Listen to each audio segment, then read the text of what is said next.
Your current state of health isn't a fixed destination. It's not something you arrive at and then protect forever. It's a biological output, a real-time readout of the data you provide your system every single day.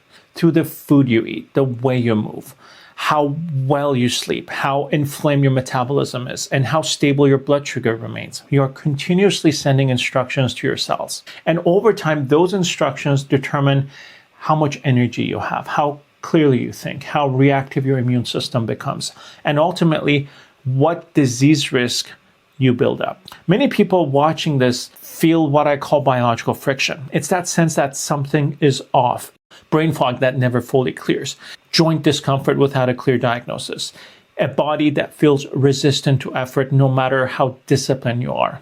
And when someone is in that state, the carnivore diet tends to enter the conversation. You've seen the testimonials, people reporting dramatic improvements in autoimmune symptoms, mental clarity, weight regulation, and inflammatory conditions, sometimes after years of struggling. You've also heard the warnings, and many of those concerns are legitimate. Cardiovascular markers, fiber absence, microbiome diversity, long-term safety. The problem is that many conversations about the carnivore diet collapse into ideology. People either defend it as a solution to everything or dismiss it outright as reckless. Neither position is medically responsible, in my opinion. Today is not a debate, not a defense, and not an attack on carnivore diet. What we're going to do is something more useful. We're going to conduct a forensic clinical audit. That means we're going to look at why people often feel better, where the real risks exist, what the literature actually supports, where data is limited or missing, and most importantly, how to determine whether this approach is biologically appropriate for you. I'm Dr. Amin Hedayat. I'm a triple board certified physician, pathologist, and assistant clinical professor. This is an educational lecture. It's not a personal medical advice, and any change in your diet, medication, or healthcare routine should be discussed with your medical care team. Diet is a powerful physiological intervention. If you have kidney disease, type 1 diabetes, familial lipid disorders, or are taking prescription medications, this is not something to attempt without medical supervision. But we also need to be honest. The standard American dietary model is failing a large percentage of the population, and pretending otherwise doesn't help patients. So here's my promise to you. I will not exaggerate benefits, and I will not minimize risks. I will not tell you this works for everyone. And I will not dismiss lived experience of many simply because it didn't originate in a randomized trial study. By the end of this video, you will be informed about the diet and hopefully can decide whether this is an appropriate path for you or not. And if you value unbiased, medically rigorous discussions like this, please consider subscribing. I also learn from the community, so please share your thoughts, experiences, and aha moments in the comments. I dedicate time to reading all the comments personally, but may not be able to answer every single one. Now let's get back to the topic. One of the most frequent points of contention is whether humans are meant to eat this way. Now, I respect that we all have different views on our origins, whether you view it through the lens of evolutionary biology or intentional design. But as a physician, I look at evidence of the architecture. 1. The stomach acid evidence. In clinical medicine, we look at the pH of an organ, which correlates with its function. Herbivores typically have a stomach pH of 4 to 6, and this allows for bacterial fermentation of plant matter. And obligate carnivores like lions have a pH of 1.2 to 2.0. The human stomach in a fasting state sits approximately around 1.5, and it requires massive energy to maintain this level of acidity. Its primary role is sterilization of animal proteins and the breakdown of dense collagen. This is a foundational clue that our design is optimized for processing meats. 2. The trophic level record. When we look at stable isotope data, specifically nitrogen-15 levels in archaeological record, we see a fascinating trend. Nitrogen-15 increases as an organism moves up the food chain. Research such as the 2021 study by Dr. Mickey Bendor published in the American Journal of Physical Anthropology, suggests that for nearly 2 million years, the human trophic level was that of an apex predator. We weren't just opportunistic meat eaters. We were, in fact, specialists. 3. The expensive tissue hypothesis. From a metabolic standpoint, the human brain is an energy hog. To fuel its growth, our biology made a trade-off. We have a significantly smaller and simpler colon compared to our primate cousins, who spend all day fermenting fiber. We traded a large, bulky digestive tract for a streamlined, small intestine optimized for high-intensity fats and protein. The reason many people feel an immediate win on the carnivore diet is that they are inadvertently silencing a state of biological noise. Modern diets are full of additives, ultra-processed seed oils, and high fructose loads that our biology has had very little time to adapt to. When you move to an animal-based protocol, you are essentially performing the world's most restrictive elimination diet. In pathology, we often see the result of leaky gut or intestinal permeability, which happens when the tight junctions of your gut lining are compromised. Many plants contain natural defense chemicals like lectins, oxalates, and phytates designed to deter animals from eating them. And for most people, these are harmless. But for a subset of patients with compromised gut health, these anti-nutrients can act as a spark for systemic inflammation. I remember one of my patients, a 42-year-old man who was doing everything right. He was on testosterone replacement therapy, exercised regularly, but he was plagued by a vague systemic fatigue. His inflammatory markers like hs-CRP were in the normal range, but not the optimal range. By removing the antigenic load of his high-fiber, plant-heavy diet for a period of time, his gut was finally able to enter the repair mode. This wasn't because plants are inherently bad, but because his gut needed reset. So far in this audit, we've established that the human body has a high-acid, nutrient-dense blueprint. In the next section, we're going to look at the biological wins, the actual clinical mechanisms behind autoimmune remission, and the mental clarity so many people report. But I want to hear from you. Have you ever felt that your healthy diet was actually causing you friction? Have you noticed a difference in energy levels when you increase your protein intake? Please share your experience in the comments. And if you're finding this lecture helpful, please share it with a friend who is curious about the carnivore diet. As we move into the next phase of our analysis, we have to address the most striking data points in the carnivore community, the rapid and often total remission of chronic autoimmune symptoms. As a pathologist, I'm trained to look at the root cause in the tissue. In conventional medicine, we often treat autoimmune disease by suppressing the immune system. But what if, instead of just silencing the alarm, we looked at what was pulling the trigger? When we talk about the wins of an animal-based protocol, we're really talking about reduction of antigenic load. Every time you eat, you are presenting your immune system with millions of foreign proteins. If your gut is healthy, this is a controlled conversation. But if you have intestinal permeability, commonly known as leaky gut, that conversation can become a shouting match. In the peer-reviewed literature, there is a concept called molecular mimicry. This is a critical piece of why behind the carnivore win. Some proteins found in common plants, specifically lectins found in grains and legumes, have a molecular structure that closely resembles human tissue. If your immune system decides that a specific wheat germ protein is an invader, it creates antibodies to destroy it. The tragedy occurs when those antibodies see a similar protein structure in your thyroid gland, your joint collagen, or your skin cells. The immune system doesn't realize it's friendly fire. By removing these mimics entirely, patients often see a dramatic cooling of the systemic inflammation. It isn't that the meat is healing the joint per se. It is that the removal of the trigger is allowing the body's innate repair mechanisms to finally catch up. Now let's pivot to the metabolic engine. As a physician, I view insulin as the master signaling molecule for aging and inflammation. We live in a world of insulin noise. When you move to a carnivore protocol, you are effectively silencing that noise. And this leads to what I call metabolic sovereignty. One of the biggest fears people have is, if I don't eat carbs, won't my brain starve? The answer is found in gluconeogenesis.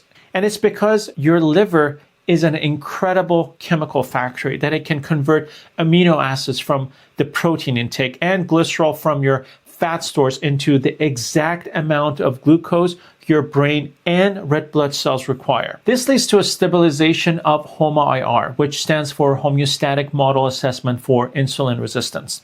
When insulin is low and stable, your body can finally access its own stored energy. And this is why people report limitless energy. They have stopped relying on the kindling of snacks and have started burning the logs of their adipose tissue. Perhaps the most viral claim of the carnivore diet is the mental high, and I want to demystify this. It's essentially neurosignaling. In the absence of dietary carbohydrates, your liver begins to produce ketone bodies, specifically beta-hydroxybutyrate, or BHB for short. BHB isn't just a fuel. It's a powerful histone deacetylase inhibitor, which means it tells your genes to turn on antioxidant defenses and turn down inflammatory pathways. A high carbohydrate environment can lead to an excessive glutamate in the brain. Glutamate is excitatory. In excess, it causes anxiety, restlessness, and brain fog. Ketosis facilitates the conversion of glutamate into GABA, the brain's primary inhibitory calming neurotransmitter. This shift from an excitatory state to a balanced and calm state is what people describe as the clouds parting. Now, I would be remiss if I didn't mention the skin. As a dermatopathologist, I see how internal inflammation manifests on the canvas on the largest organ of your body, skin. Conditions like psoriasis, eczema, and cystic acne can sometimes be outward signals of internal metabolic distress.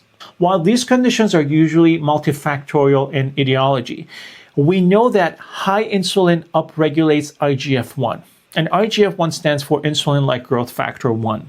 This stimulates sebum production and skin cell proliferation, the perfect recipe for acne.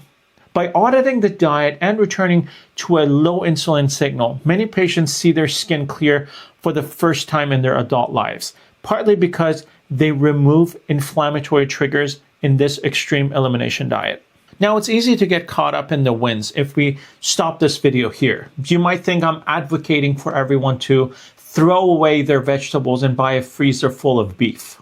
But I have to be the voice of balance. A tool this powerful always comes with a biological cost. But the cost is not equal for everyone. So understanding pathophysiology, genetics, and bioindividuality is important before considering this diet. In the next segment of this video, we're going to look at the bad and the ugly of strictly carnivore lifestyle. We'll discuss what happens to your microbiome when fiber disappears. We'll discuss the thyroid and why some people end up feeling worse in the long run. And we'll tackle what actually happens to your cholesterol and what it really means. Before we move forward, I want to hear your wins. If you've tried an animal-based approach, even for 30 days, what was the first thing you noticed? Was it your skin, your joints, your mood? Please feel free to share your experience in the comments below.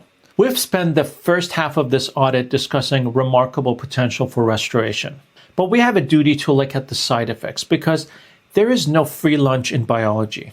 Any intervention that is powerful enough to heal is powerful enough to disrupt. When you move to a carnivore diet, you are asking your body to undergo a profound metabolic and structural reconfiguration. Let's look at the first major cost.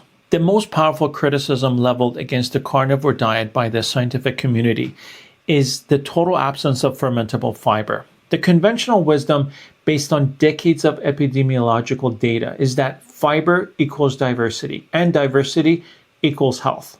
So what happens when the fiber goes to zero? As a pathologist, I see the gut as a living ecosystem. When you stop eating fiber, you are effectively changing the soil of that ecosystem. The bacteria that thrive on plant fibers, species like Bifidobacterium and Lactobacillus, will likely decline, something called saccharolytic decline. In the traditional medical model, this is viewed as the loss of microbial diversity. However, a new colony takes their place. These are the bacteria that thrive on amino acids and bile. such as elastipes and Bilophila wadsworthia. The clinical question is this specialization or is it damage? We know that Bilophila wadsworthia is associated with the production of hydrogen sulfide, which in high amounts can be irritating to the gut lining and probably to the people around you. However, we also see that many people with small intestinal bacterial overgrowth or SIBO are infinitely better on carnivore because they are finally starving the overgrowth in the small intestine. My understanding is this: your microbiome is adapting to the fuel you provide. But for those with a history of gut dysbiosis, this shift can be turbulent. There aren't many experiments or data to know what the long-term zero-fiber microbiome looks like. So in my opinion, we should wait for more data about this. Now let's talk about your metabolic thermostat, the thyroid. In medical school, I teach that the thyroid is the master of metabolism. But the thyroid doesn't work in a vacuum. It listens to your insulin. Insulin is a safety signal to your body. It tells the brain that food is abundant and it's safe to burn energy. When you're on a long-term strict carnivore diet, your insulin levels are naturally very low. And for many, this is the goal.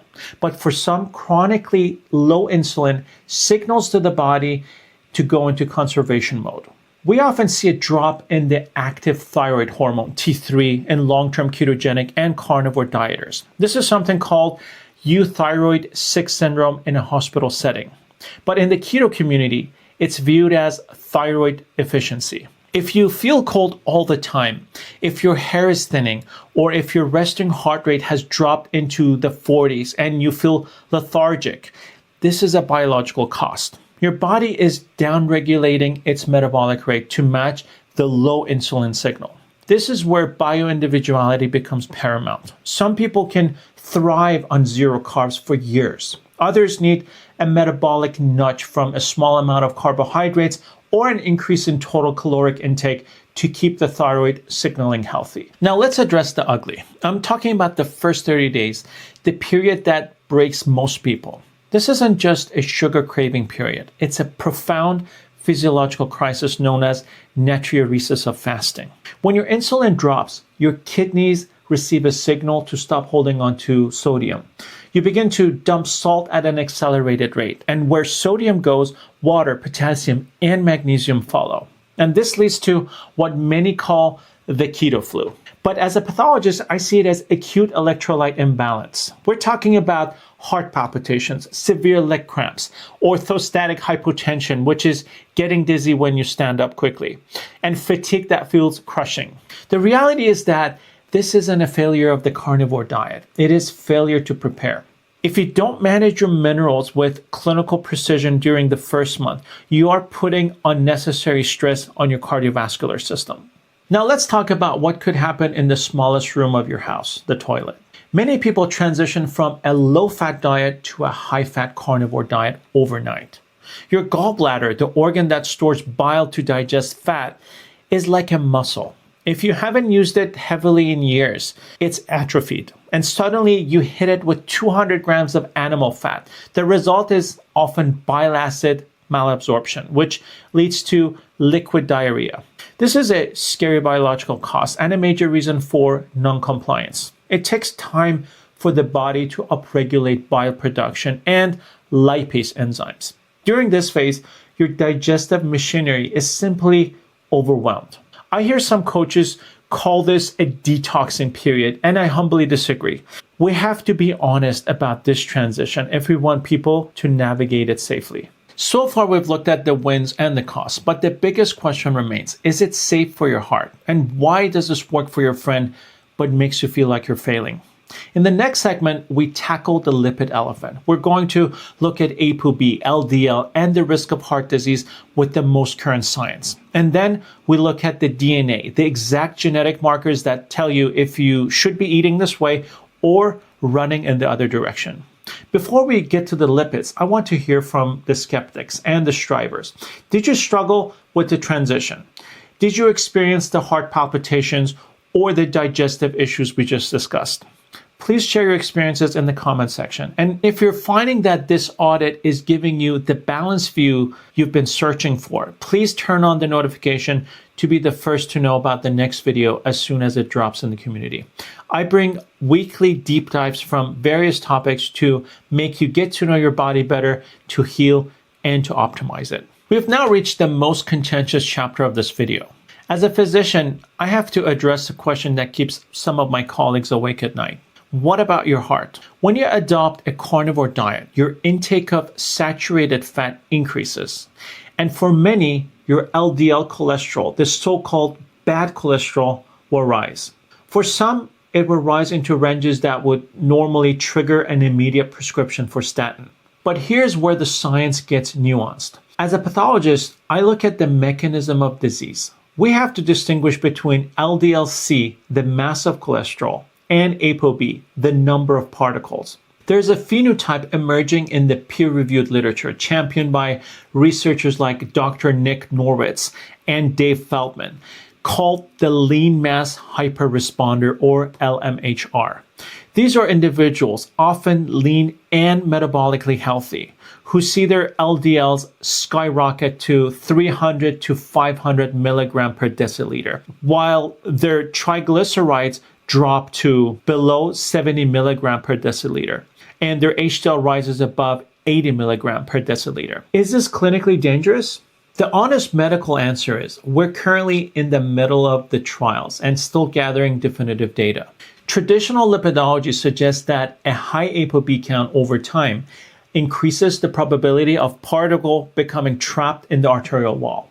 However, the energy model suggests that in a fat-adapted person, these LDL particles are simply fuel trucks delivering energy to the muscles.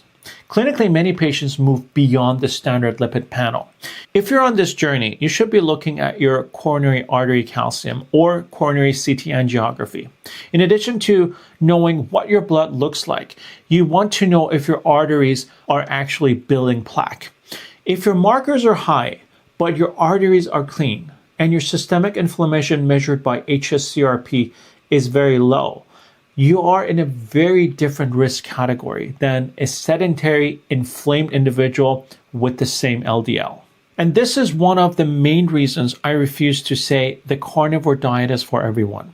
Your genetic tends to provide the biological constraints of your life. Let's look at the three most critical genetic markers for this diet. The ApoE4 allele, which is the fat-sensitive gene. Approximately 20 to 25% of the population carries the ApoE4 allele. Historically, this is known as the ancestral gene, but in our modern environment, it's associated with a higher risk of Alzheimer's and cardiovascular disease. Carriers of ApoE4 are often hyperabsorbers of saturated fat. For these individuals, a high-fat carnivore diet can lead to a massive spike in systemic inflammation and a lipid profile that remains high even after the transition phase. If you have this gene, a strict ribeye and butter approach might be a biological mismatch. You may need to lean toward leaner meats and monounsaturated fats. This isn't a failure of the diet, it's the reality of your blueprint. The second gene is AMY1, the amylase copy number. We're told that humans were not evolved to eat starch, but it's not true for everyone. The AMY1 gene determines how much amylase you produce in your saliva to break down starches. Some lineages have 2 copies and some have 15. If you have 15 copies, your body is quite efficient at processing complex carbohydrates. And for you, a strict carnivore diet might feel unnecessarily restrictive. However, if you have only 2 copies, you'll likely feel like a new person on carnivore because you finally stop forcing your body to process a fuel it wasn't designed for. Now moving on to the third set of genes, FADS1 and FADS2, the essential fat converters. This is the vegan versus carnivore tiebreaker.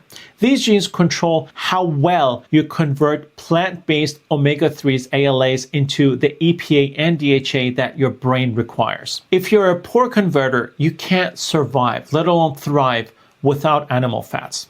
For you, the carnivore diet isn't a choice. It's a neurological requirement. I see many people who fail at carnivore because they try to be perfect. They think if they eat one blueberry, they've failed.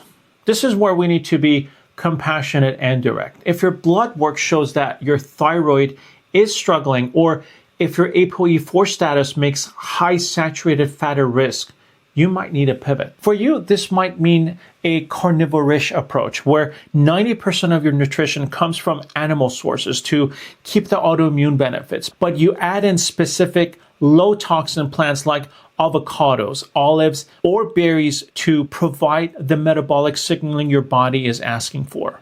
The goal is to be uninflamed, not to win a diet purity contest. We've covered the history, the mechanisms, the wins, the ugly transition, and the genetic blueprint. We've looked at the heart and the gut. I'm going to give you the exact protocol I recommend for auditing your body, the test to order, the signals to look for, and the ultimate conclusion on who this diet is truly for. Now, I have a question for you. Based on what we've discussed regarding genetics, ApoE4 and AME1, does your health history start to make sense? Have you felt like a mismatch for the standard advice? Please share your thoughts below. Now, if you're going to embark on this, don't guess and measure. When you begin, get your baseline HbA1c, fasting insulin, hs-CRP, ApoB, and a full thyroid panel. I want you to remember the 90-day rule. It takes about 90 days for your hormones and your microbiome to find their new baseline. So don't judge the diet by the first 3 weeks of the ugly transition. The clinical checkpoint is usually at day 90 when you repeat your blood work, and if your markers are moving in the right direction, your body is speaking to you.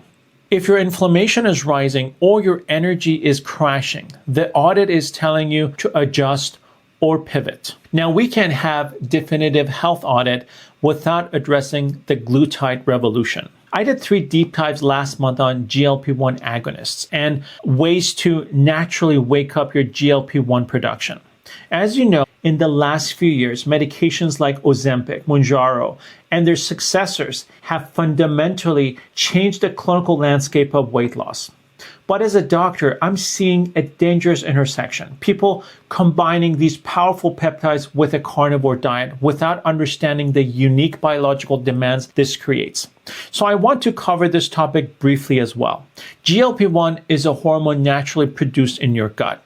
It tells your brain you're full, slows down your stomach, and stimulates insulin, but only when glucose is present. When we use these drugs at pharmacological doses, we're essentially screaming a signal of satiety to the brain. The most concerning data coming out of the latest GLP-1 trials, such as the STEP trials, isn't about fat loss. It's about lean mass loss. In many subjects, up to 40% of the weight loss isn't fat, it's skeletal muscle and bone density. As a physician, I view muscle as your metabolic body armor. It's your primary site for glucose disposal and your longevity insurance. When you're on a GLP-1 agonist, your appetite is suppressed so aggressively that you often fail to reach your protein threshold. Let's talk about carnivore synergy. If you're taking a GLP-1, you must prioritize the most bioavailable protein sources, those high in leucine, to trigger muscle protein synthesis, despite a caloric deficit. If you're eating like a bird on Ozempic, you are fast-tracking yourself toward sarcopenic obesity, being thin on the outside, but metabolically fragile on the inside. We've discussed a practical ugly truth. GLP-1 medications work by slowing down gastric emptying. The food stays in your stomach longer. Now, consider the carnivore diet. High-density animal fats and proteins require significant stomach acid and bile to process. Here's the conflict. If you're eating a large, high-fat ribeye while your gastric motility is slowed by the medication, that meat is going to sit in your stomach for an unnaturally long time. The result is that this can lead to severe sulfur burps, acid reflux, and feeling of profound lethargy. If you're using GLP-1, you should move toward smaller, more frequent, leaner protein feeding. You want the amino acids, but you may need to dial down the rendered fat to accommodate the slowed digestion. This is a perfect example of why one size fits all fails. Your medication and your diet must be synchronized, and you do this by listening to the signals your body sends you, or you coordinate it with your physician or your medical care team. Now I want to mention a win that is just now emerging in peer-reviewed literature. We know that GLP-1 receptors aren't just in the gut, they're also in the brain. New studies suggest these peptides may reduce neuroinflammation, much like ketones do.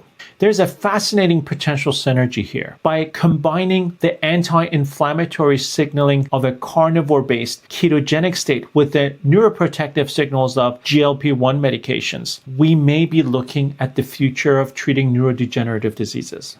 And I cannot stress this enough, this must be done under the eye of a physician who understands body composition. Don't trade your fat for your muscle. It's a bad trade every single time. Now let's move to the final verdict on carnivore. We've audited the history, the genes, the lipids, and the peptides, and it's time to put it all together. Is a carnivore diet the solution for everyone? No. Is it a powerful, life-changing clinical tool for those with autoimmune distress, metabolic syndrome, and neuroinflammation? It can be, and you need to check with an experienced physician before adopting this powerful tool to be safe, especially if you have medical history. We're moving into an era of precision medicine. The standard American diet is a failure, but the one-size-fits-all response is also a mistake. I see this commonly on social media, and people try to impose their lifestyle choices and as the only solution because it works for them. The carnivore diet is the ultimate baseline. Use it to find your center, but have the wisdom to listen to your unique body when it asks for a pivot. I want to thank you for your time, your curiosity, and your commitment to your own preservation. This journey isn't easy, but understanding the science makes it possible. My mission is to ensure you have the data to stay healthy in a world that often profits from your illness. Stay curious, informed, and above all, stay uninflamed. I'm Dr. Amin Hedayat, and I'll see you in the next video.